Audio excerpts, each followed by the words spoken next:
सबको नमस्ते और thank you again for joining me. एक छोटा सा मंत्र पढ़ देता हूँ। ये कठोपनिषद का मंत्र है, 1-3 का। ये कहता है, आत्मेंद्रिय मनोयुक्तम भोक्ते त्याहुर्मनीषिणः।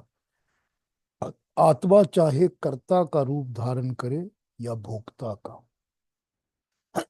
उसे मन और इंद्रियों का सहयोग लेना ही पड़ता है।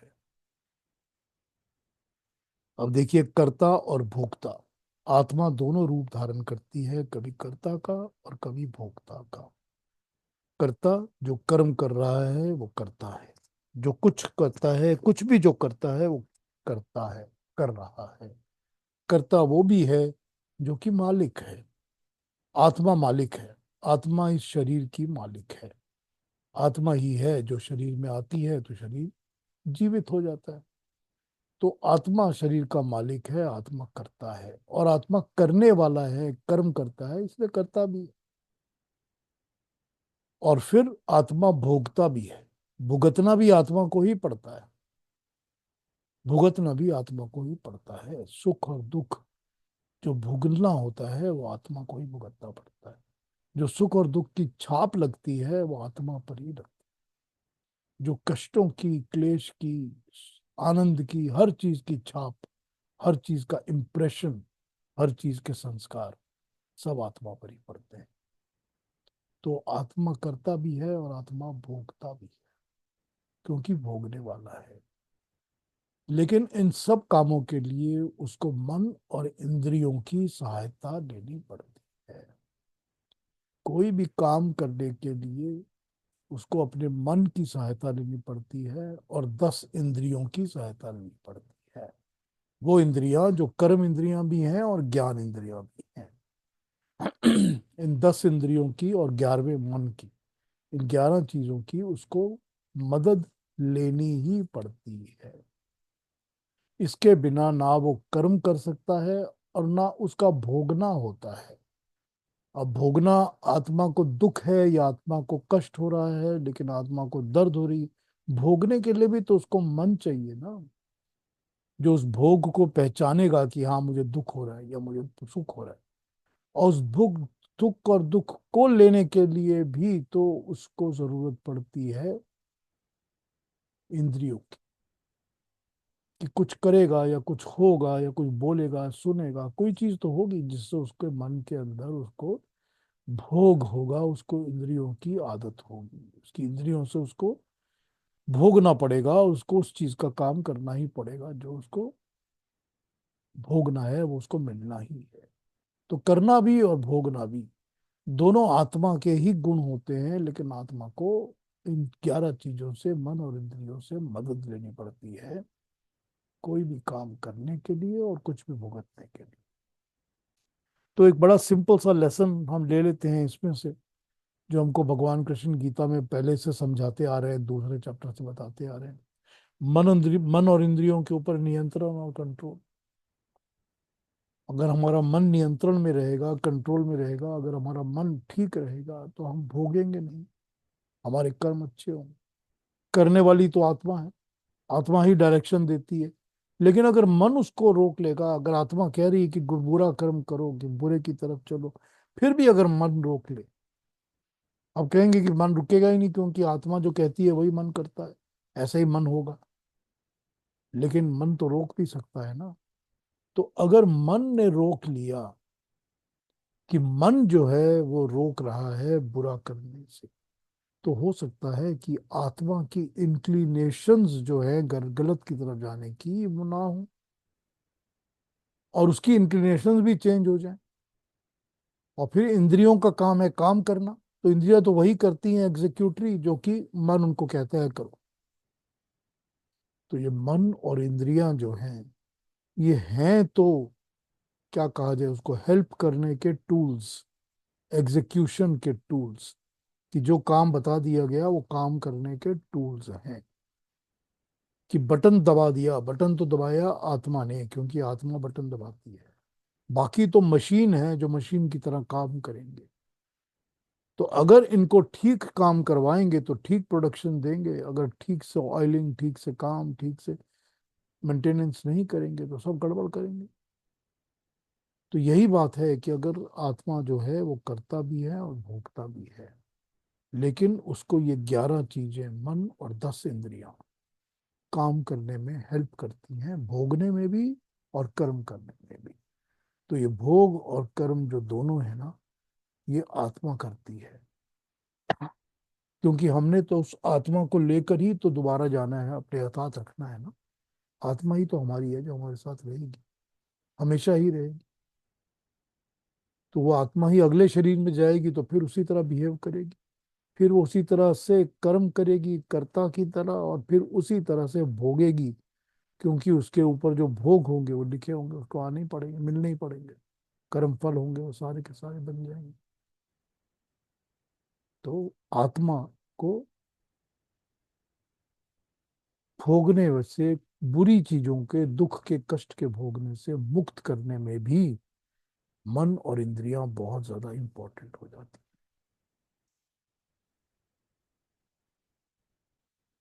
तो ये आज की हमारी शुरू के मंत्र हुआ। पिछली बार हम थोड़ा डाइग्रेस कर गए थे अपने गीता से, और हमने दूसरी बातें कर ली थी काफी सारा। और हमने बेसिक चर्चा धर्म पर और फिर उसके बाद दूसरी बातों पे की थी लास्ट संडे को। तो लास्ट संडे जो हमने बातें की थी, अगर उसके सुनकर या उसके ऊपर विचार करके कोई चीज आई है दिमाग में और पूछना चाहते हैं तो अभी पूछ लीजिए। शुरू करने से, गुरु गीता को शुरू करने से पहले पूछ लीजिए। तो अगर कुछ दिल में आया हो या कोई बात लगी हो कि हाँ ये अच्छा बुरा लगा है, तो मैं उसका जवाब दे दूंगा। जिसने जिसने भी रिकॉर्डिंग सुनी हो, अगर अगर सुनी है तो। चलिए, नहीं है कुछ तो आगे बढ़ जाते हैं ना। तो हम एक प्रेम जी को एडमिट कर लें। तो हमने पिछली बार 11वें चैप्टर के 45 तक हमने किया था। एक 46 बाकी रह गया है। 46 भी अ, अर्जुन का बोला हुआ श्लोक है। उसके बाद 47 से भगवान कृष्ण की बात शुरू हो जाएगी। भगवान कृष्ण श्लोक बोलना शुरू करेंगे, अपनी बात कहना शुरू करेंगे। भगवान कृष्ण के श्लोक भी इसके अंदर 47 से लेकर और बस इतने ही हैं, 55 तक ही हैं। अच्छा ठीक है, तो 8 श्लोक ही हैं टोटल। इसके बाद वो चैप्टर खत्म हो जाएगा। तो 55 ही है इस चैप्टर में टोटल श्लोक्स। तो अरुणा जी हमको 46 पढ़ दीजिए, फिर उसको बात करने के बाद फिर 47 पे आते हैं। किरीटिनं गदिनैचक्रहस्तम् इच्छामि त्वां द्रष्टुमहं तथैव तेनैव रूपेण चतुर्भुजेन सहस्रबाहो भव विश्वमूर्ते। Very nice. ये हमने देखा 46 को। अर्जुन कह रहा है कि हे भगवान कृष्ण, मैं तुझे फिर पहले की भांति मुकुटधारी, गदाधारी, चक्रधारी देखना चाहता हूँ। सहस्त्र बाहु हे विश्वमूर्ति, उसी अपने पहले चतुर्भुज वाले रूप में मुझे दर्शन दीजिए। तो अभी तक हम देख रहे हैं कि भगवान कृष्ण का वो वाला रूप, जो कि जिसको इन्होंने यहाँ पर काल रूप कहा है, वो भगवान कृष्ण का काल रूप अर्जुन देख रहा है। तो अर्जुन ने वो काल रूप देखते देखते भगवान कृष्ण से कहा कि मैं अब इस रूप को देख के डर गया हूँ, मुझे भय लग रहा है। अब आप वापस उसी रूप में आ जाइए जैसे आप मुझसे पहले मिलते थे, जैसे आप, मैंने आपको पहचाना है, जाना है। तो यहाँ पर ये चीज बताई जा रही है अर्जुन के द्वारा। तो वो ये कह रहा है इसके अंदर। अब इसके अंदर देखिए, देखने की बात ये है कि वो कह रहा है किरीट, किरीटम। किरीट का मतलब मुकुट, जो मुकुट होता है वो किरीट होता है। मतलब सर के ऊपर जो मुकुट पहनते हैं वो किरीट होता है। तो किरीट टू देखना चाहता है, फिर गदीनम, गदीनम देखना चाहता है, मतलब गदाधारी। जो गदा रखते हैं हाथ में अपने ऊपर, जैसे भीम की गदा होती थी वैसे ही भगवान कृष्ण की भी गदा है। तो गदाधारी उन्होंने दूसरी बात कही। तीसरी बात इन्होंने यहाँ कही चक्रधारी, जो चक्र अपने साथ रखते हैं। तो भगवान अपनी उंगली में चक्र रखते थे हमेशा। तो चक्रधारी देखना चाहता हूँ।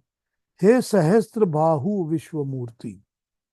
सहस्त्र बाहु जिसकी 1000 बाहें हैं, और जो विश्व मूर्ति है जिसकी मुंह में मुख पे सारा का सारा विश्व दिख रहा है, या जिसके अंदर, शरीर के अंदर पूरा विश्व बसा हुआ है, उसी अपने पहले चतुर्भुज वाले रूप में दर्शन दीजिए। अब यहाँ पर सोचने की बात यह है कि क्या भगवान कृष्ण हमेशा ही चतुर्भुज रूप में होते थे? मतलब हमेशा उनके 4 बाहें, 4 हाथ दिखते थे? एक बार सोच के देखिए इस बात को, कि क्या ये हमने कभी सोचा है कि कोई ऐसा हमको इंसान मिल जाए, मनुष्य मिल जाए जिसकी 4 बाहें हैं, 2 हाथ नहीं है, 4 हाथ है, और हम कहें वही नॉर्मल है? तो भगवान कृष्ण को कह रहे हैं कि तुम चतुर्भुज में दोबारा आ जाओ। तो या तो ये है कि उस समय वो भगवान कृष्ण चतुर्भुज ही थे, हमेशा हमेशा ही चतुर्भुज थे।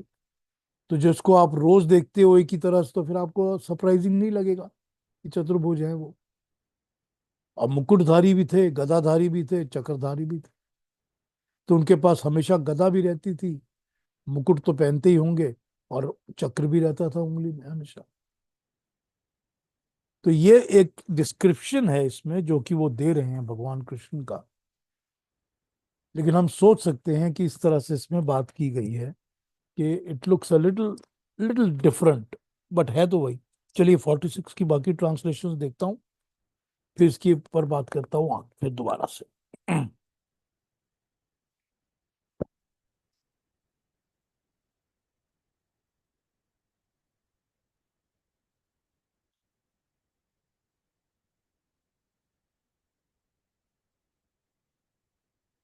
I wish to see you adorned in the same way, with a diadem on the head,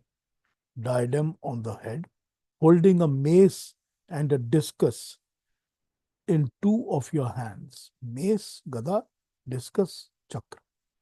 O Lord with 1,000 arms, O universal being, appear again in the same 4 armed form.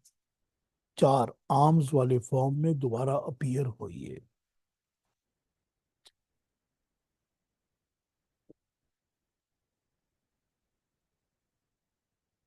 भगवान कृष्ण ने, ये थोड़ा लंबा है, यहाँ इसके डिस्क्रिप्शन को देख के देखें, पूरा पढ़ के देखें कैसा है। बहुत ही लंबा है ये। अच्छा, इसको बाद में पढ़ता हूँ, पहले दूसरा पढ़ लूँ।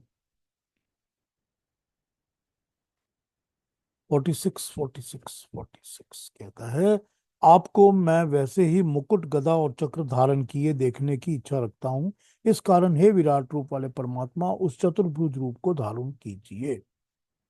अब मैं आ जाता हूँ अगली उसके ऊपर, जिस किताब में ये थोड़ा लंबी इसकी डिस्क्रिप्शन और एक्सप्लेनेशन दी गई है। इसको पढ़ता हूँ, इसको समझने की कोशिश करेंगे और बाद में इस पर बात भी कर लेंगे।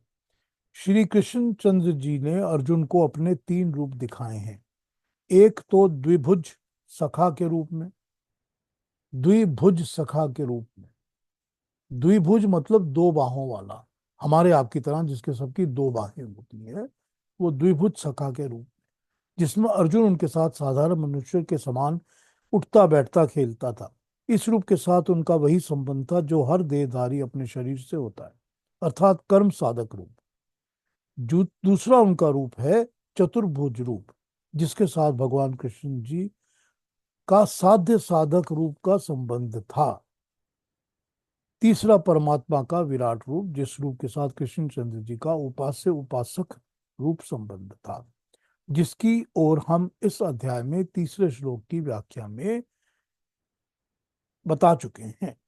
अब दूसरा रूप जो चतुर्भुज रूप है, उसको यहाँ पर बताया गया है साध्य साधक।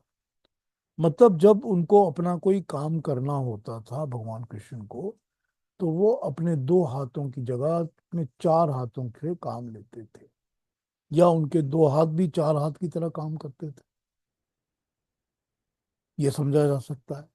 और फिर कहा उनको कि तीसरा रूप वो है जिसमें वो विराट रूप है, जिसमें उनके बहुत सारे हाथ हैं, कई कुछ कर रहे हैं, और उनको सारी यूनिवर्स में सब काम वही कर रहे हैं, ऐसा दिख रहा है।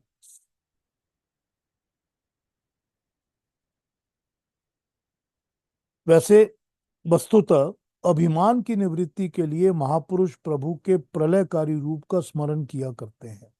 जो जितना बड़ा महापुरुष होता है वो उतने ही अधिक विशाल और विकराल रूप का ध्यान करता है।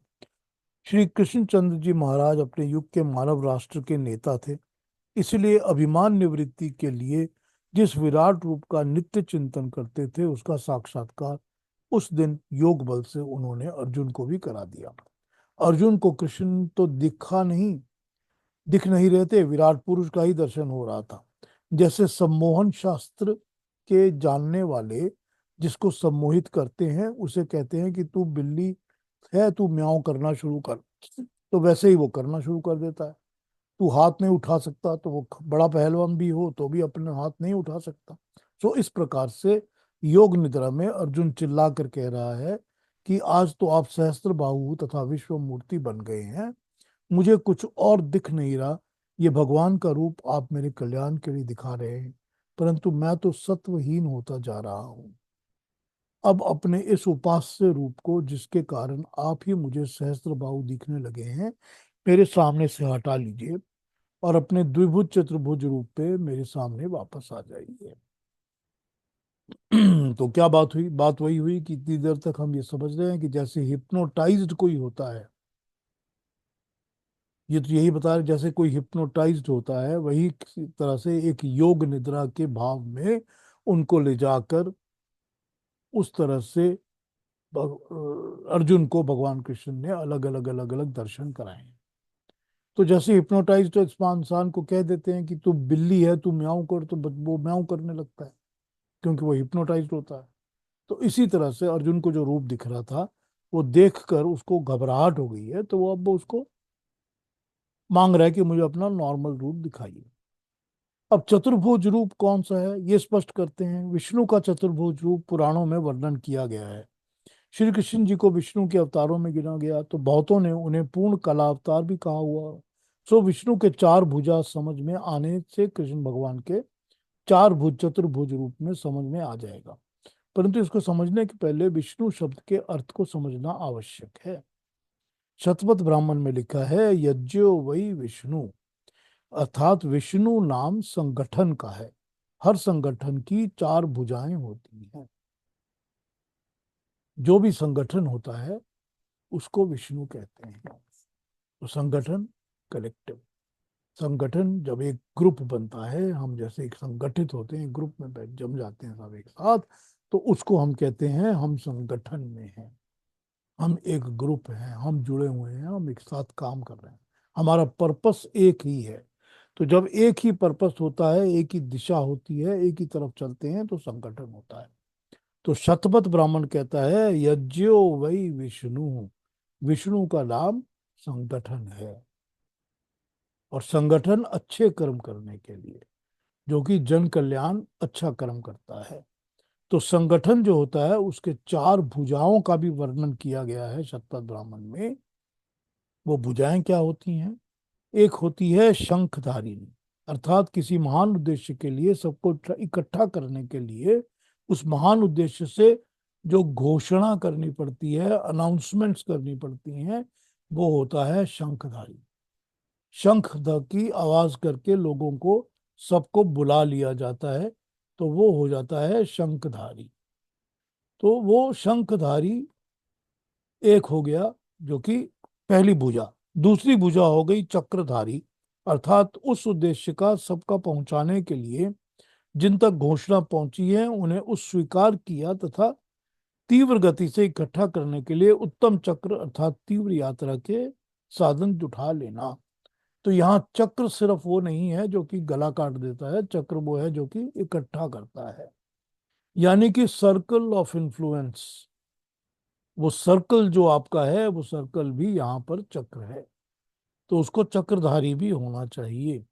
तीसरी चीज है गदाधारी, अर्थात बुराई और विपत्ति से लड़ने के लिए सब इकट्ठे हो रहे हैं, उससे लड़ने के लिए उपयोगी शस्त्रों को इकट्ठा करना। तो जो शस्त्रों का रिप्रेजेंटेशन है, आइकॉन है, वो गदा यूज की गई है। कि जैसे गदा हाथ में होती है जिसको पकड़ के रहते हैं, मेस कहते हैं जिसको, उस गदाधारी के कारण रिप्रेजेंटेशन ये है कि शस्त्र होने चाहिए। वेपन होने चाहिए, आर्मरी होनी चाहिए जिससे शत्रुओं का नाश होगा। चौथी, फोर्थ चीज होती है पद्मधारिणी, अर्थात इस सब सामग्री के संघनन करता लक्ष्मी इकट्ठी करने वाली। पद्म लक्ष्मी का निवास स्थल होता है, अर्थात कोष संचय करना। तो पद्म जो होता है वो होता है लक्ष्मी का निवास स्थान। तो लक्ष्मी का निवास स्थान क्या हुआ? लक्ष्मी का निवास स्थान पद्म कहते हैं। पद्म जो कि हमने हाथ में पकड़ रखा है, यानी कि एक फूल है, पद्म का फूल। वो पद्म का फूल इस चीज को रिप्रेजेंट करता है कि हमारे पास कोष है, हमारे पास धन है, हमारे पास कलेक्टिवली ये हमारे पास पैसा है, जिससे कि हम अपने कामों को कर पाएंगे। तो हमने जो अच्छे काम करने हैं, कर्म करने हैं, या हमने जो संगठन करना है, संगठन का चक्र बनाया है, हमने बुराइयों से लड़ाई करनी है, इन सब चीजों के लिए हमको जो धन चाहिए वो हमको पद्म से रिप्रेजेंट होता है। तो किसी भी संगठन की ये चार भुजाएं होती हैं, चार आर्म्स होते हैं। तो पहला आर्म क्या करता है? पहला आर्म करता है संगठन को इकट्ठा करता है, जो कि शंख अनाउंसमेंट करता है कि भाई सब आ जाओ, इकट्ठे हो जाओ, हम एक ग्रुप कर रहे हैं, ये काम करेंगे, जो भी अनाउंसमेंट है वो करता है। और दूसरा हाथ जो है वो चक्रधारी है, वो सर्कल ऑफ इन्फ्लुएंस बनाता है। तीसरा हाथ जो है वो गदाधारी है, वो शस्त्र को धारण करता है। और चौथा हाथ जो है वो कोष और पैसे को धारण करता है, यानी मनी को। तो ये चीजें किसी भी एक ग्रुप के लिए जरूरी होती हैं। चतुर्भुज जब बताया गया, 4 आर्म्स, तो ये 4 हाथ इसीलिए बताए गए हैं। संसार के छोटे से छोटे विष्णु अर्थात संगठन के लिए भी, महाविष्णु अर्थात बड़ी से बड़े संगठन के लिए भी, शंख चक्र गदा और पद्म, घोषणा, यान, शस्त्र, धन, ये 4 वस्तुएं आवश्यक होती हैं। भगवान कृष्ण अपने युग के न केवल भारत के परंतु महाभारत के अर्थात सारे मानव राष्ट्र के नेता थे। वे धरती पर के ब्राह्मण, क्षत्रिय, वैश्य, शूद्र सब लोगों को मिल सकें और पांचों जनों को महाभारत नामक संगठन में इकट्ठा करना चाहते थे। इसीलिए उन्होंने पांचजन्य शंख था, उनके पास पांचजन्य शंख था। तीव्र से तीव्र यान तैयार करने के लिए उन्हें स्वयं सारथी कर्म आते थे, और वो अर्जुन के सारथी बने थे ताकि वो तीव्रता से सबको इकट्ठा कर पाए चीजों को जो उनकी जरूरत होती थी।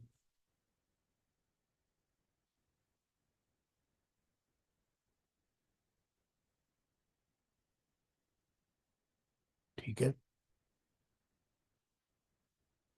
जरासंध कंस वगैरह का नाश करने के लिए, उनकी रोग निवारणी रोगों के लिए भी, रोग दूर करने के रूप में भी जो शस्त्र शक्ति सदा तैयार रहती थी वो गदा थी। तथा संपूर्ण कृष्ण भक्त राष्ट्रों को कोष को जो युधिष्ठिर के राजसूय यज्ञ में इकट्ठा हुआ था वो उनका पद्म था। ये कृष्ण के चतुर्भुज रूप थे, और क्योंकि इस रूप के धारण का लक्ष्य सारे विश्व में प्रजा को वैदिक धर्म से पालन करने के लिए संगठित करना था, तो इसलिए उनको विष्णु कहा गया। अब अर्जुन कहता है कि हे कृष्ण, यदि मैं आपको सखा रूप में देखूं तब तो आपका तिरस्कार होता है, यदि आपके प्यारे इस रूप विराट रूप में देखूं फिर भी काल के द्वारा सारे ब्रह्मांड का अंत ही अंत दिखता है। मेरी बुद्धि में तो क्या, जीवन में भी इच्छा ये नहीं होगी। इस रूप के दर्शन करना तथा इसके ध्यान में लीन रहना आप ही के बस का है, मैं तो घबरा गया हूँ। ये सहस्त्र बाहु का ध्यान करने में सहस्त्र बाहु बनना और विश्व भर की विद्याओं के ज्ञान से विश्व मूर्ति बनना आपको ही शोभा देता है। मुझे तो सारे मानव राष्ट्र के नेता के रूप में आप जो अन्यायकारियों के 11 अक्षिणी सेना को हमारी छोटी सी सेना से नष्ट करने के उद्यत हुए हैं, ये योग, ये क्षत्रिय योचित चतुर्भुज रूप ही मुझे दिखाइए। इस रूप से ही मेरा मार्गदर्शन कीजिए। ये सहस्त्र भाव रूप किसी योगी राज के लिए ही रहने दीजिए। मेरा अभिमान तो आपके दिव्य गुणों को देखकर ही निवृत्त हो गया है। इस विराट रूप महाऔषध की आवश्यकता मुझको नहीं है। महारोग महान नेता को ही हो सकता है, मुझे तो एक साधारण सा रूप ही देखना है, मैं वही पालन करना चाहता हूँ। ये एक एक्सप्लेनेशन दी है इन्होंने चतुर्भुज की भी और उस चीज की भी कि जो रिप्रेजेंट करते हैं, जब हम भगवान कृष्ण को विष्णु का रूप मानते हैं या चतुर्भुज मानते हैं, तो हम किस चीज से रिप्रेजेंट करके उसको इस तरह मानते हैं, इस चीज की एक एक्सप्लेनेशन उन्होंने यहाँ पर समझाई है। थोड़ी सी अगर कॉम्प्लिकेटेड लग रही हो तो पूछ लीजिए, मैं बता दूंगा, और अगर समझ में आ गई है तो बहुत अच्छी बात है। पर ये एक ऐसी चीज है जो कि इस पर आप मान रखना, मतलब विश्वास रखना चाहें, मानना चाहें तो ठीक है, नहीं मानना चाहें तो लॉजिकली समझ कर भी इसको आप समझ के आप अडॉप्ट कर सकते हैं। तो इसमें विवेचना की या लड़ाई झगड़े की या दूसरे मतों की कोई जरूरत नहीं पड़ती, इतना ही कर सकते हैं इसमें। अब हमने देखा है अभी तक कि इस श्लोक तक, यानी 46 श्लोक तक, भगवान कृष्ण का जो काल रूप है, उस काल रूप में अर्जुन ने उनको जो जो कहा, जो जो दिखा, उसको अपने मुंह से वो कह रहा है कि मैं ये देख रहा हूँ, वो देख रहा हूँ, ये देख रहा हूँ। वो अलग अलग तरह से जो उसको भगवान के रूप दिख रहे हैं, भगवान के गुण दिख रहे हैं, भगवान के अंदर जो क्वालिटीज उसको दिख रही हैं, वो उन क्वालिटीज के बारे में ही एक एक करके श्लोकों में बताया आ रहा है। पिछले 10 श्लोकों में, 36 से लेके 46 तक, यानी 11 श्लोकों में वो यही बातें कर रहा है। तो अगर आप इन 11 श्लोकों को देखते हैं तो आप देखेंगे कि सबसे पहले वो शुरू करता है कि मैंने आपका विश्व रूप देखा, जो कि राक्षस भयभीत होकर हर तरफ भाग रहे हैं, और साधु और संत और अच्छे लोग, अच्छे लोगों का समुदाय आपको नमस्कार कर रहा है। ठीक है ना, ये इन्होंने कहा। अच्छा, मैं इसके पहले, केतु जी आप कुछ कहना चाहते हैं तो बोलिए,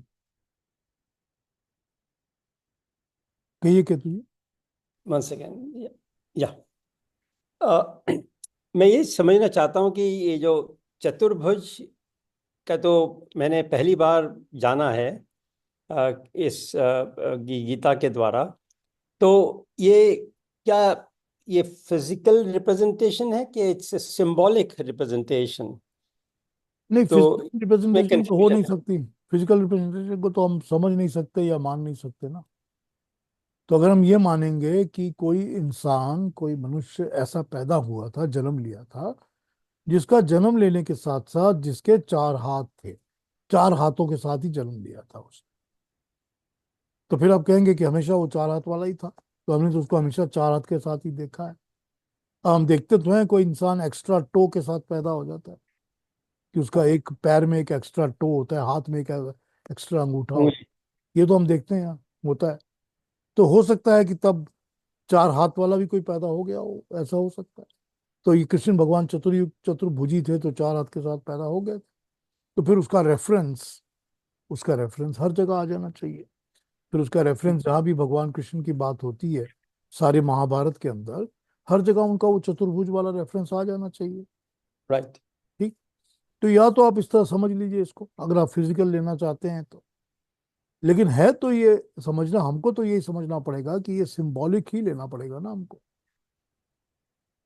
देखिए, हम ये मानते हैं कि एक भगवान की शक्ति है, ऐसी ईश्वर की, परमेश्वर की, क्रिएटर की एक शक्ति है जिसका हमने नाम विष्णु दिया है तो परमेश्वर की शक्ति ना। उसका विष्णु नाम क्यों है? क्योंकि वो व्याप्त है, हर जगह व्याप्त है। जो व्याप्त होता है वो विष्णु होता है। ठीक है, मतलब तो यही होता है। और व्याप्त कौन होता है? वो व्याप्त होकर क्या करता है? वो व्याप्त होकर पालन करता है। वो हर जगह फैल जाता है, परमात्मा की शक्ति सारी ह्यूमैन काइंड के अंदर, ह्यूमैनिटी के अंदर, सारी की सारी क्रिएशन के अंदर, हर चीज के अंदर फैल जाती है, फैल कर उनका पालन पोषण करती है। ठीक। तो पालन पोषण भी करती है और संगठन भी करती, इकट्ठा भी रहती है। बिखरा या तो देती नहीं, ऐसा तो नहीं है कि छिटका के अलग अलग कर देती है, इकट्ठा कर देती है। तो इकट्ठा कैसे कर देती है? कि आपका एक शरीर बना देती है, जिस शरीर के अंदर आपकी इतनी चीजें इकट्ठी होके कंसाइज बन के पैक्ड पैकेज बन जाती है, जिस पैकेज को आप यूज करते हैं। अगर ये पैकेज नहीं हो कि आंखें हमारी आधा किलोमीटर दूर पड़ी हैं और कान हमारे 2 किलोमीटर इस तरफ पड़े हैं और नाक हमारी बीच में है, तो हम कैसे काम करेंगे? तो एक पैकेज बनाना पड़ता है ना। तो ये संगठन है ना, तो विष्णु जो है ना, वो तो हम समझते हैं कि पालन पोषण व्याप्तता संगठन इन वर्ड्स में आ जाता है।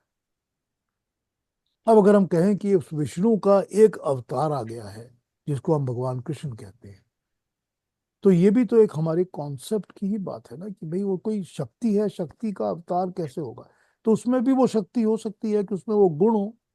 तो अगर उनमें वो गुण हैं, अगर वो शक्ति, हम किसी को देखते हैं तो किसी को देख के कहते हैं अरे आप तो बिल्कुल ऐसे लग रहे हो जैसे कि, तो ऐसे क्यों लग रहे हो? क्योंकि आप में भी वो क्वालिटीज या गुण या वो चीजें दिख रही हैं जो किसी और में दिख रही थी।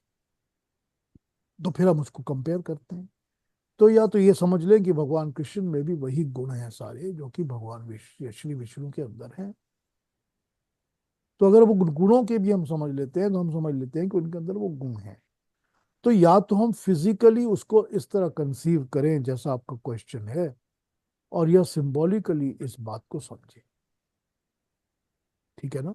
समझना ठीक है, तो बहुत जैसा, जैसी आपकी चॉइस है आप समझ सकते हैं इसको, आप, आपका दिल करता है आप समझ सकते हैं।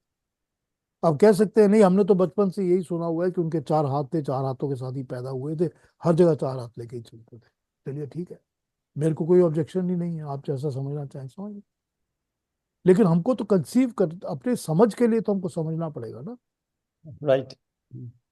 तो जैसी जिसकी समझ है, जिसकी जैसी जो समझना चाहता है उस तरह समझ लो। It is okay, it makes no difference, actually it makes no difference. आप ऐसे समझें या वैसे समझें, सिंबॉलिकली समझे आपकी भाई उनमें वो चीज थी जिसके कारण वो स्किल थे ना उनके अंदर, आफ्टर ऑल वो स्किल्स तो थे ही उनके अंदर। वो स्किल प्रेजेंट करते थे अपने आप को उस तरह से, और लोगों के सामने वो दिखता था उनको कि कितने स्किल्ड हैं ये, इतने स्किल्ड हैं कि हम इनको विष्णु का अवतार समझते हैं। या तो वो स्किल तो थे ही उनके अंदर, तो या तो अब ये सिंबॉलिकली समझ के समझ लीजिए कि हमने उनको ऐसा नाम दिया, तो बहुत ज्यादा उसमें स्किल्स थे। तो स्किल तो थे ही ना, ये तो क्वालिटी उनके अंदर थे ही ना। तो वही बात है इसके अंदर। गुड, थैंक्स अ लॉट, अच्छी अच्छी तरह से समझाया। ठीक है, कोई और कुछ कहेंगे इसके बारे में? मैं, ये चतुर्भुज रूप तो पीयूष जी हमने सुना था। ये चतुर्भुज रूप की जो चार आपने डिफरेंस उसके समझाया, वो बहुत अच्छा, वो नहीं मालूम था, वो बहुत अच्छा। पर मैंने चतुर्भुज रूप का एक बच्चे को देखा है। हमारे वहां पे एक बार बहुत साल हो गए, तो पीपल के पेड़ के नीचे एक कोई हस्बैंड वाइफ एक बच्चे को लेके आए, उसके चार हाथ थे। वो चार हाथ से पैदा हुआ था? चार हाथ से पैदा हुआ था। अच्छा। उसने वहां शोर मचा दिया, अरे विष्णु जी का अवतार आ गया, विष्णु। सारा मोहल्ला जो है उसको देखने के लिए बच्चे को चला गया। तो उस बहुत चढ़ावा उसने चढ़ लिया, कहीं बाहर गांव से आया था। पर मैंने चार हाथ वाला बच्चा देखा है अपनी आंखों उसके से। चारों हाथ नॉर्मल चल रहे थे, काम करते थे? छोटा था पीयूष जी, उसको तो पेड़ के नीचे पैदा हुआ। मेरे ख्याल महीने सवा महीने का बच्चा था वो। तो फिर उसके बाद तो उसकी कोई चर्चा हुई नहीं कहीं पर, वरना तो गिनीज बुक वगैरह में उसके सब में उसके पहुंच गया। उसके बाद वो बच्चा कहाँ गया कहाँ नहीं गया वो हमें नहीं मालूम।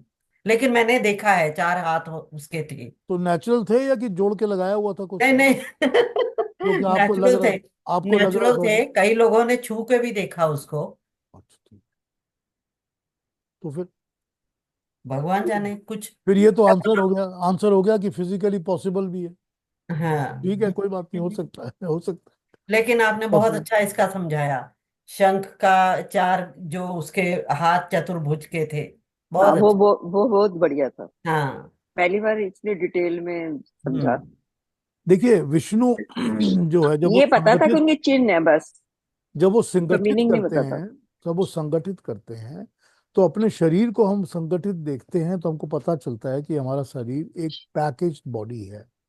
तो किसी भी सोसाइटी को जब आपको इकट्ठा करना है, समाज को, देश को, पूरे के पूरे मुल्क को, पूरे देश को, समाज को आपको इकट्ठा करना है, तो आपके उस इकट्ठा करने के लिए आपको कौन सी क्वालिटीज की जरूरत पड़ती है? वो क्वालिटीज का रिप्रेजेंटेशन ये चतुर्भुज चतुर्भुज नाम से रिप्रेजेंट हुआ है। तो अगर हम उसको समझ लेते हैं कि चतुर्भुज साहब से क्या चीज रिप्रेजेंट होती है, क्या बताना है, तो हमारे लिए समझने के लिए बहुत इजी हो जाता है। क्योंकि इवेंचुअली अगर हमने कोई लेसन लेने हैं ना, देखिए अपनी जिंदगी में आपने, मैंने, हमने सब ने अपनी जिंदगी में कोई चीज के लेसन लेने हैं, अगर कुछ सीखना है, तो सीखने के लिए तो हमको ये जरूरी हो जाता है कि हम उसके अल्टीमेट पर्पस को समझें। कि अगर हमको ये समझ में आ जाए कि भगवान कृष्ण हमेशा चार हाथ के साथ ही चलते फिरते थे, तो आपने और हमने समझना और सीखना क्या है बताइए? कुछ नहीं सीखना। यही सीखना है कि चलो चार हाथ वाले थे। लेकिन जब हमको ये समझ आ जाता है कि उनको इसीलिए चतुर्भुज कहा गया क्योंकि वो संगठन करने में ये चार शक्तियों को, गुणों को यूज करते थे, तो हमको ये पता चल गया कि अगर हम उन्हें संगठन करना है, लोगों का संगठित करना है, किसी को भी, अपने परिवार को भी, तो भी हमको ये चार चीजों की जरूरत पड़ती है। बेसिक की जरूरत पड़ती है। चार बेसिक्स हमारे पास होने चाहिए। जैसे एक तो चारपाई सब बनाने के लिए भी चार पाँवों की जरूरत होती है। वो पड़ती है ना। संगठित तभी होते हैं जब चार पाए इकट्ठे लग जाएंगे उसके ऊपर। तो यही यही एक सिंबॉलिक है ना। तो हमको अगर सीखना जी। है कुछ, तो सीखने के लिए तो हमको उसका फाइनल अल्टीमेट पर्पस समझना पड़ेगा ना।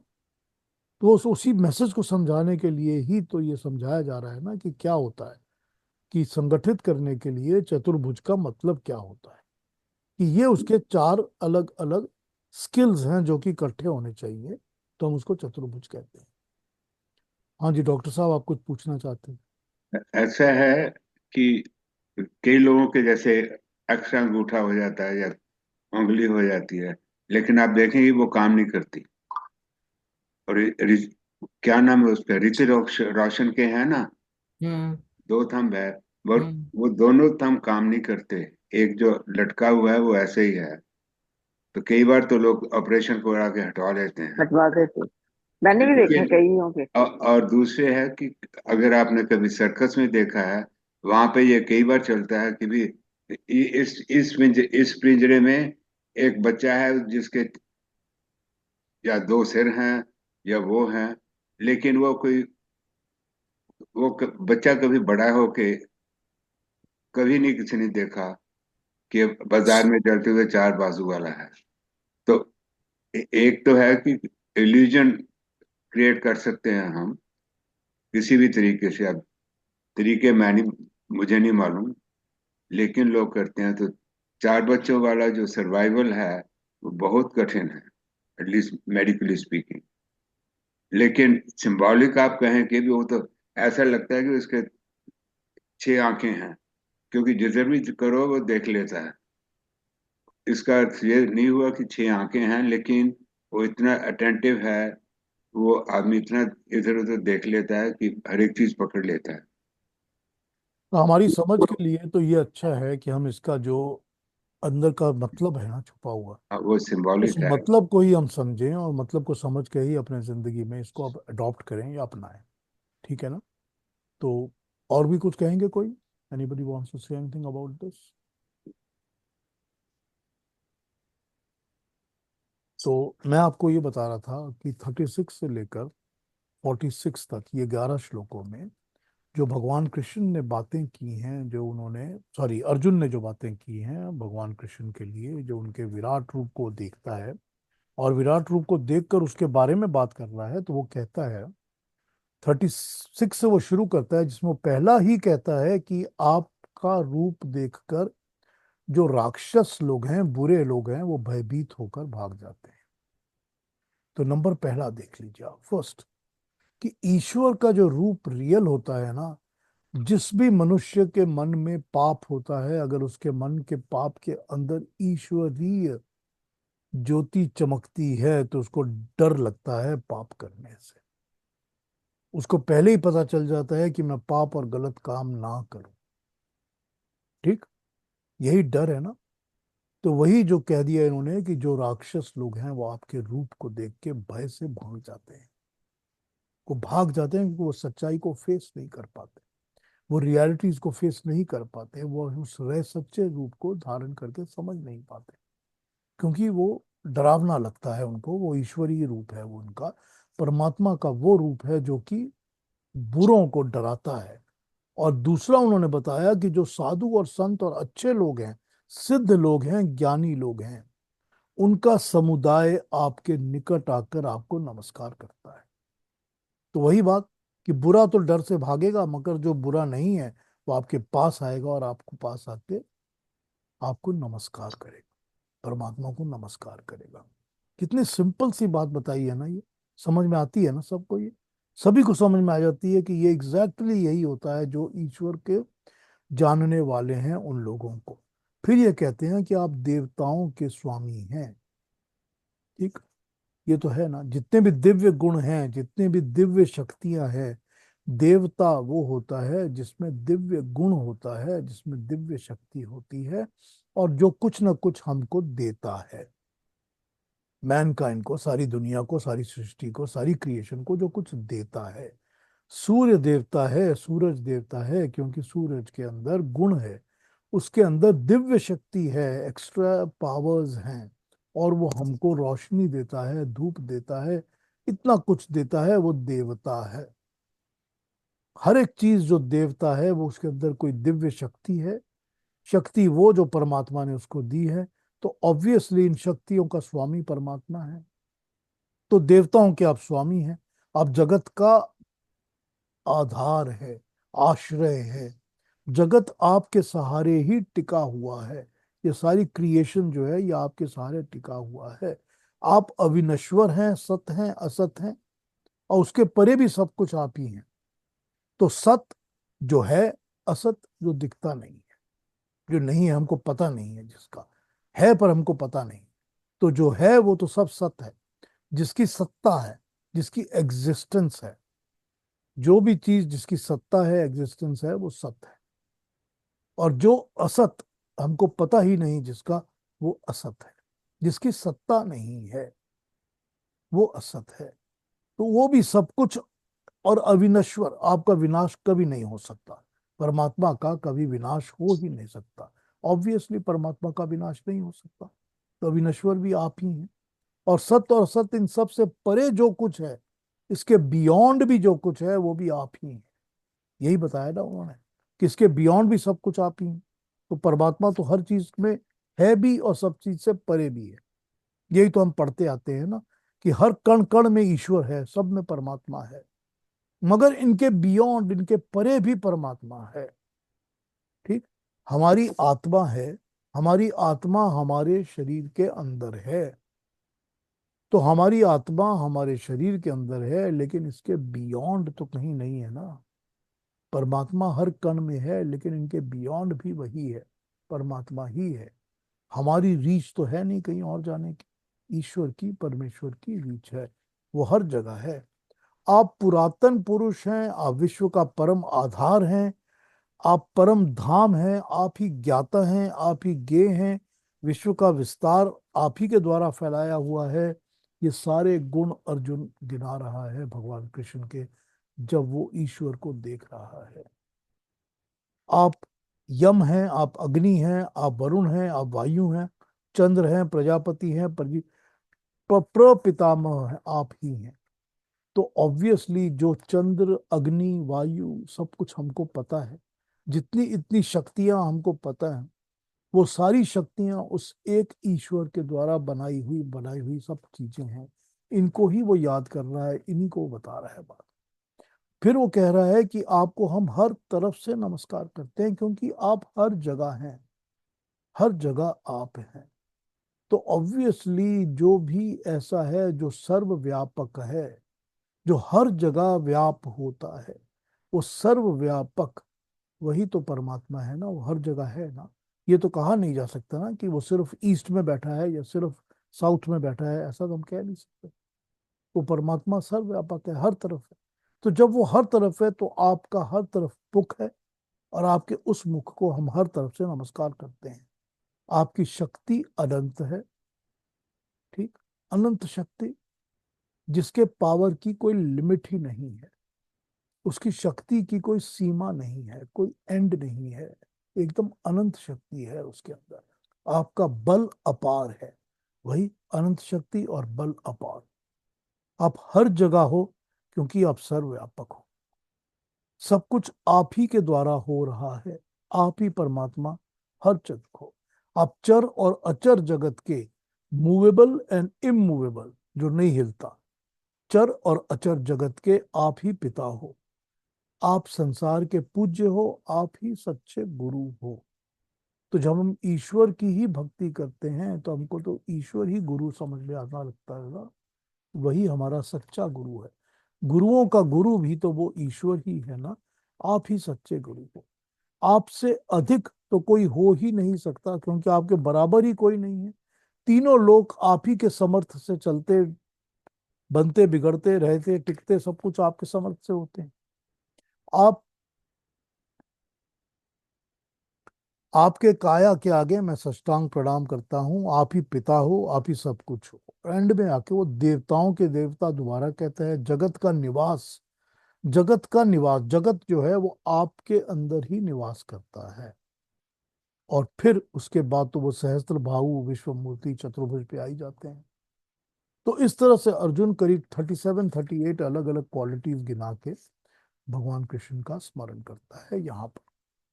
ठीक, अब हम भगवान कृष्ण क्या बोलना शुरू करेंगे 47 से, उसके ऊपर अब आज श्लोक पढ़ना चाहते हैं या कोई और बात करना चाहते हैं तो बात कर लीजिए। फिर हम 47-48 से कल्प उठा लेंगे, जो भगवान कृष्ण के श्लोक शुरू होते हैं, जब वो अपनी बात कहना स्वयं स्टार्ट करते हैं। लेकिन वो अपनी बातों में भी, जब भगवान कृष्ण अपनी बातें करते हैं तो उन अपनी बातों में भी वो अपने परमात्मा के गुणों को ही याद दिलाते हैं, ईश्वर की क्वालिटीज को ही, तेजोमयी, विश्वव्यापी, अनंत, परम, सब कुछ याद दिलाते हैं कि ईश्वर क्या होता है। अब ये बात वही है ना कि ईश्वर के गुणों को अगर हम गिनना शुरू करते हैं ना 1 2 3 करके, तो हम तो उसको काउंट कर ही नहीं सकते।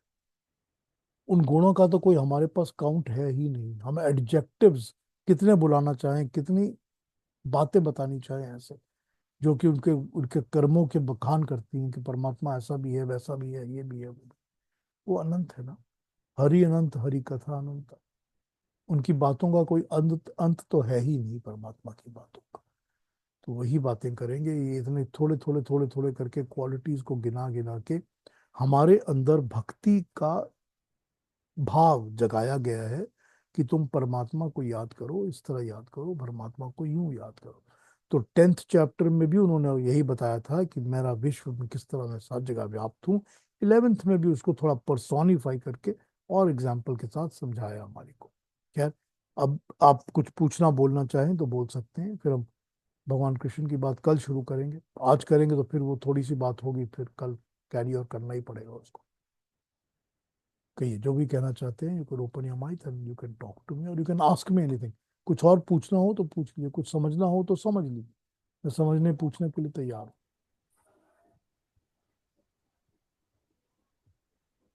हाँ जी, एक चीज पूछनी थी।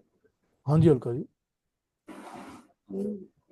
भगवान कृष्ण कहते हैं ना कि मैं भगवान नहीं हूँ, अर्जुन को बोलते हैं, जी फिर उधर से अपना विराट स्वरूप दिखाते हैं। जी, तो ये कंफ्यूजन वाला नहीं हुआ कि वैसे तो वो कहते हैं कि मैं नहीं हूँ, भगवान नहीं हूँ, फिर इसी उधर कन से विराट स्वरूप दिखाया उन्होंने। इसी कंफ्यूजन को तो हम क्लियर कर रहे हैं ना।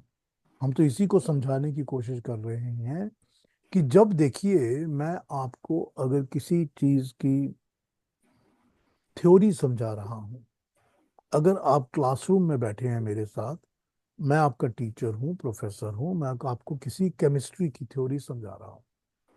ये देखिए, जब इसको इसमें मिलाएंगे और इसमें डालेंगे उसमें, तो चांदी बन जाएगी। चांदी में जब ये डालेंगे तो पिघल के ऐसा हो जाएगा। मरकरी को जब ऐसा करेंगे, मैं आपको प्रिंसिपल्स बताऊंगा, जितने भी प्रिंसिपल्स बताऊंगा वो आपको मैं समझा रहा हूँ थ्योरी में। फिर मैं आपको कहता हूँ अब मेरे साथ लैब में चलिए, तो मैं प्रैक्टिकल आपको दिखा देता हूँ। तो ये भगवान कृष्ण क्या कर रहे हैं, वही तो कर रहे हैं ना। पहले वो थ्योरी से सारी बातें अर्जुन को समझा रहे हैं, फिर प्रैक्टिकल दिखा रहे हैं उसको। अब उसको प्रैक्टिकल दिखाने के लिए तब आपको लैब लैब में जाना पड़ेगा। तो आपको एक मास्क लगाना पड़ेगा, आपको आंखों में गॉगल लगानी पड़ेगी, सर भी कवर करना पड़ेगा, तब आप जा सकते हैं उस लेबोरेटरी के अंदर। फिर आप कपड़े भी पहनेंगे वैसे, ऊपर से जैकेट फैकेट, ताकि आपको प्रॉब्लम ना हो, धुआं ना लगे, कोई गैस ना लगे, कुछ और चीज ना लगे। तो जैसे यही हो रहा है ना यहाँ पर, भगवान कृष्ण क्या कर रहे हैं, वो इस तरह का एक वो क्रिएट कर रहे हैं सिचुएशन, जिसमें वो एक अपनी योग शक्ति के द्वारा उसको एक ऐसी दिव्य शक्ति दे रहे हैं कि तुझे जो मैं बोलूंगा वो दिखेगा। अब मैं जो बोलूंगा वो आपकी इमेजिनेशन ऐसी होगी कि आपको सब आंखों के सामने दिखने लगेगा। तो जो भी समझाया जाएगा आपको, मैं आपको एक पोइट्री बताना शुरू करता हूँ, आप आंखें बंद करते हैं, आंखें बंद करके आप उसका पूरा रस ले रहे हैं। और मैं कभी पहाड़ों की बात करता हूँ, कभी नदियों की बात करता हूँ, तो आपको अपनी आंखों के सामने सब दिखता है। तो यही तो भगवान कृष्ण कर रहे हैं ना। वो परमात्मा के रूप को समझाने के लिए, परमात्मा की बात को समझाने के लिए अपनी एक योग शक्ति से उस अर्जुन को दिव्य दृष्टि दे रहे हैं, वैसी आंखें दे रहे हैं जो हमारी आपके आंखें नहीं है, जो नॉर्मल नहीं दिखता। जब हमको नॉर्मल दिखेगा तो फिर हमको उसके बियॉन्ड कुछ दिखेगा नहीं। तो जैसे हमको किसी और चीज को, किसी ऐसी चीज को जो हमारी आंखों के सामने नहीं है, हमको देखने के लिए अपनी आंखें बंद करनी पड़ती। जब आंखें बंद करते हैं तो हम बहुत दूर की चीज सोच सकते हैं। बिल्कुल यहाँ पर भगवान कृष्ण यही कर रहे हैं कि उसको एक दिव्य दृष्टि दे रहे हैं, ताकि तुम वो देख सको जो मैं अब तक तुमको थ्योरी में समझा रहा था।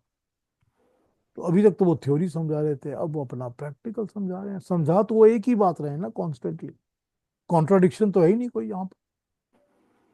तो यही हमको समझना चाहिए। तो यहाँ पर फिर ये कंफ्यूजन नहीं रहता कि भगवान कृष्ण क्यों कहते हैं कि मैं परमात्मा नहीं है। इसीलिए कहते हैं क्योंकि वो ये बताना चाहते हैं कि मैं तो तुमको जो दिखा रहा हूं वो समझो, कि तुम मेरे बियॉन्ड, मुझसे बियॉन्ड जाकर जो परमात्मा है असल में उसको समझो। तुम एक बिंदु तक टिके मत रहो, तुम उस बिंदु के बियॉन्ड देखो। तो अल्टीमेटली तो यही समझाना चाह रहे हैं भगवान कृष्ण अर्जुन को। ठीक है, मैं बता पाया हूँ। जी, अपने बियॉन्ड देखो, ये चीज। परमात्मा को देखना है ना, तो परमात्मा को ही देखो ना। यही तो वो समझा रहे हैं, प्रैक्टिकल भी और थ्योरिटिकली भी सब कुछ समझा रहे हैं, दोनों तरीके, तीनों तरीके। हाँ जी, और कोई कुछ कहेंगे, कोई पूछेंगे, कोई और बात? अरुणा जी। बहुत कुछ नया नया सीखने मिला आज Piyush ji. Thank you Indira ji, thank you Indira ji, thank you, thank you. हाँ, अरुणा जी कुछ कहेंगी, बताइए।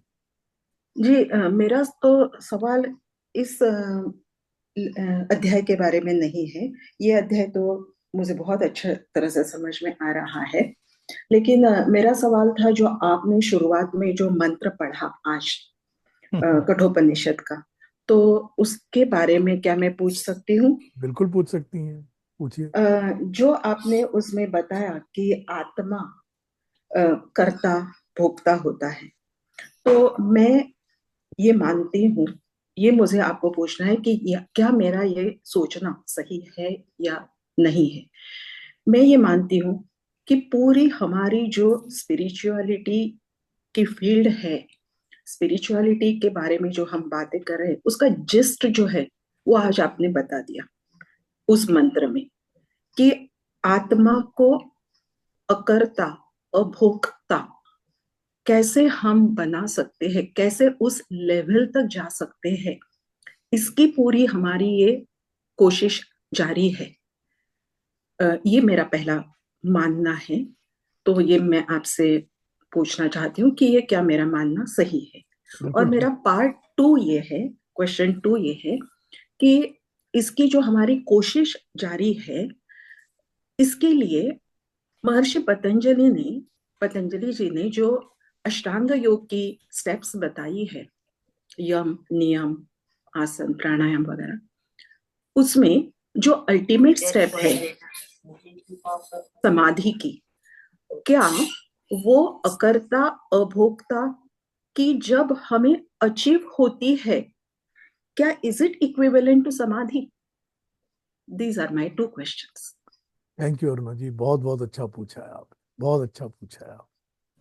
पहली बात तो यह है कि बिल्कुल ठीक बात है कि हम भोक्ता और कर्ता आत्मा को अभोक्ता और अकर्ता कैसे बना सकते हैं। क्योंकि जब तक हमारे पास हमारे कर्मों का बचा खत खुचा हिसाब रहेगा, हमको जन्म लेना ही पड़ेगा। जब तक भी हमारे पास कर्म बचे रहेंगे, हमको कर्मों का हिसाब देना पड़ेगा, हमारे पास कर्म फल का हिसाब रहेगा। उसको आप प्रारब्ध कहिए, उसको आप जो मर्जी कह लीजिए, जब तक हमारे पास ये रहेगा हमको कर्म फल भुगतने के लिए जन्म लेना ही पड़ेगा। तो उनको मिटाने के लिए अकर्ता होना बहुत जरूरी है। उसका ये मतलब नहीं है कि आप कर्म मत करिए, कर्म तो करने ही पड़ेंगे, लेकिन अकर्ता तभी होंगे जब कर्म के साथ आप लिप्त नहीं होंगे, आप जुड़ेंगे नहीं, अटैच नहीं होंगे। तो अकर्ता होने के लिए तो हमको पहले करना ही पड़ेगा प्रयास।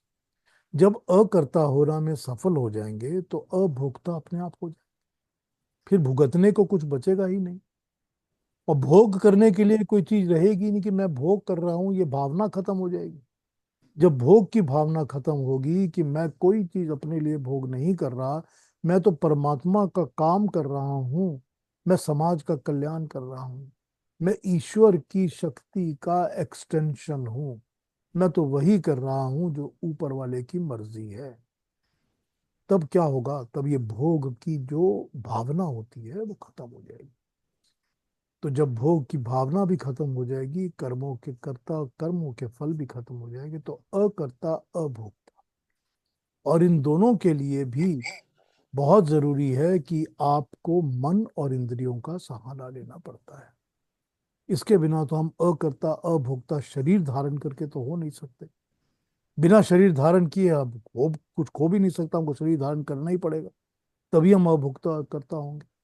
अब आपके उस क्वेश्चन पे आता हूं कि जब शरीर धारण करके अभोक्ता अकर्ता होना है तो हमको योग का सहारा लेना ही पड़ेगा, क्योंकि अकेला योग दर्शन है जो हमको ये बताता है कि तुम परमात्मा से कैसे मिल सकते हो, कैसे जुड़ सकते हो। और वो पूरे का पूरा एक ट्रिटीज है, थ्योरी है, जो 1 2 3 4 5 6 7 8 स्टेप्स बता देती है। तो जब आप आठों स्टेप को फॉलो करते हो तब आप जाके परमात्मा के साथ एक होते हो। जब परमात्मा के साथ आप एक होते हो तो उसको उन्होंने समाधि की अवस्था कहा है। समाधि की अवस्था में भी एक अवस्था वो होती है जिसमें ये आभास रहता है कि मैं हूं और परमात्मा भी है। लेकिन जब वो मैं हूं भी खत्म हो जाता है, वो भी नहीं मिट जाता है, वो भी नहीं रहता, तब पता ही नहीं रहता कि मैं हूं कि नहीं हूं, सिर्फ परमात्मा रहता है। तब परमात्मा से जब मिलन हो जाता है तो फिर कर्ता और भोक्ता दोनों खत्म हो जाते हैं, दोनों समाप्त हो चुके होते हैं। तो वो एक सिचुएशन लाने के लिए ही महर्षि पातंजलि ने पूरा का पूरा योग दर्शन लिखा हुआ है कि कैसे क्या किया जाए, किस तरह से ईश्वर से परमात्मा से मेल किया जाए, अपनी आत्मा को उस लेवल तक कैसे पहुंचाया जाए कि हम परमात्मा के साथ मेल कर रहे हैं। अब परमात्मा के साथ मेल की हुई जो आत्माएं होती हैं, जिनका ईश्वर के साथ मिलन हो जाता है, ऐसी आत्माओं की अगर हम बात करें तो ये तो होता नहीं है कि वो आत्मा डिसॉल्व हो के परमात्मा में बैठ जाती है, ऐसा तो होता नहीं, क्योंकि आत्मा की इंडिविजुअलिटी तो हमेशा रहती है। लेकिन परमात्मा से मिलन का मतलब है कि बहुत ज्यादा आनंद प्राप्त होता है, जन्म मरण का सारा कष्ट खत्म हो जाता है और सुख और आनंद की तृप्ति आत्मा में बहुत अधिक होने लगती है। तो वो वाली जो आत्मा की स्थिति है कि वो ऐसी स्थिति में पहुंच जाती है कि उसको पूरी तरह से कहा जाए, उसको मैं तो शब्दों में आपको सिर्फ यही समझा सकता हूँ। तो बस इसी एक स्थिति को हम समझ जाएं तो हमको पता चल जाएगा। और उस स्थिति में जाने के बाद तो फिर भोक्ता और कर्ता का तो सवाल ही पैदा नहीं होता, पूरी तरह से डिसॉल्व हो चुकी होती हैं सारी बातें। पर इनको करने के लिए जो मन और इंद्रियां चाहिए वही तो योग दर्शन समझाता है हमारे को कि यम नियम करोगे तो सब मन और इंद्रियों की बातें हैं ना, उसी से तो हम करेक्ट करेंगे ना अपने आप को। ठीक है अरुणा जी, जी जी, बहुत बहुत अच्छा, बहुत क्लैरिफाई हुआ? बहुत धन्यवाद। यस। अच्छा ठीक है, थैंक यू थैंक यू। कोई और कुछ पूछेंगे कहेंगे? मतलब सबसे पहले हमें अपने मन और इंद्रियों को कंट्रोल में करना है, जरूरी बात है ना, तभी हम कुछ प्राप्त कर सकते हैं। बिल्कुल जरूरी बात है। मन और इंद्रियों को कंट्रोल नहीं करेंगे तो फिर कहाँ से काम चलेगा? फिर तो बेलगाम घोड़े की तरह दौड़ते रहेंगे।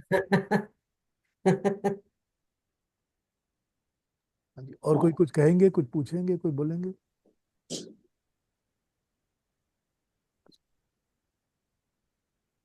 तो फिर कल मिलें। इतने डिटेल में पीयूष जी आप समझाते हैं ना बहुत जल्दी, जरूरत मैं ही तो नहीं आज खो से जाती हूँ पूछने जैसे। की।